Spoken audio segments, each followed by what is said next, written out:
Bapa kami yang di surga, saat ini kembali kami mau mendengarkan firman-Mu di pagi yang indah ini Tuhan. Urapi kami untuk mengerti, memahami, dan merenungkan firman-Mu, karena firman-Mu akan selalu menjadi hidup di dalam kami, berkuasa menyelamatkan jiwa kami. Terima kasih Bapa di surga, kami sambut firman-Mu dengan urapan Roh Kudus-Mu untuk kami dapat mengerti, memahami, dan merenungkannya. Haleluya. Pembacaan firman Tuhan pagi hari ini terambil dari kitab Yehezkiel pasal 42 ayat 1 hingga dengan ayat yang ke-20 dan ayat 1 hingga dengan ayat yang ke-14 dengan perikop bilik-bilik untuk imam-imam yang berbunyi demikian.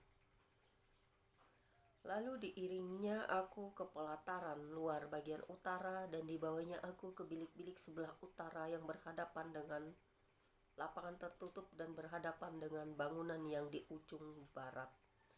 Panjang bangunan bilik-bilik itu di sebelah utara ialah 100 hasta dan lebarnya 50 hasta. Berhadapan dengan yang 20 hasta dari pelataran dalam, dan berhadapan dengan lantai batu yang terdapat di pelataran luar ada serambi yang berhadap-hadapan dan yang bertingkat 3.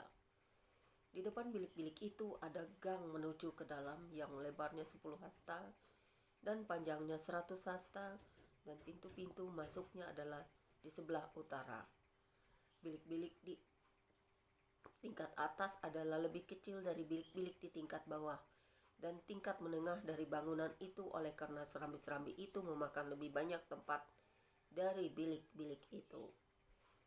Sebab bilik-bilik itu bertingkat 3 dan tidak mempunyai tiang-tiang seperti yang ada di pelataran luar.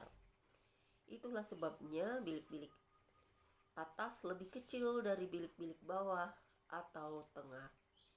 Di luar ada tembok yang sejajar dengan barisan bilik-bilik berdekatan dengan pelataran luar, dan terdapat di hadapan bilik-bilik panjangnya 50 hasta. Sebab barisan bilik yang berbatasan dengan pelataran luar panjangnya adalah 50 hasta, tetapi barisan bilik yang berbatasan dengan bait suci panjangnya 100 hasta. Di bagian bawah bilik-bilik ini terdapat pintu masuk dari jurusan timur. Kalau orang dari pelataran luar ingin masuk ke dalamnya, dan pintu itu terdapat pada pangkal tembok luar. Di sebelah selatan di hadapan lapangan tertutup itu dan di hadapan bangunan yang di ujung barat ada juga bilik-bilik, dan di depannya ada gang. Bilik-bilik ini serupa dengan bilik-bilik yang di sebelah utara panjangnya dan lebarnya, pintu-pintu keluar dan rancangannya. Seperti pintu-pintu masuk di sebelah utara, begitulah pintu-pintu masuk bilik-bilik yang di sebelah selatan. Ada juga pintu pada pangkal jalan yang melintang di sisi tembok, yaitu pintu dari jurusan timur kalau orang ingin masuk ke dalam bilik-bilik. Lalu ia berkata kepadaku, bilik-bilik yang di utara dan bilik-bilik yang di selatan yang menghadap ke lapangan tertutup, itulah bilik-bilik kudus, di mana imam-imam yang mendekat kepada Tuhan memakan persembahan-persembahan maha kudus.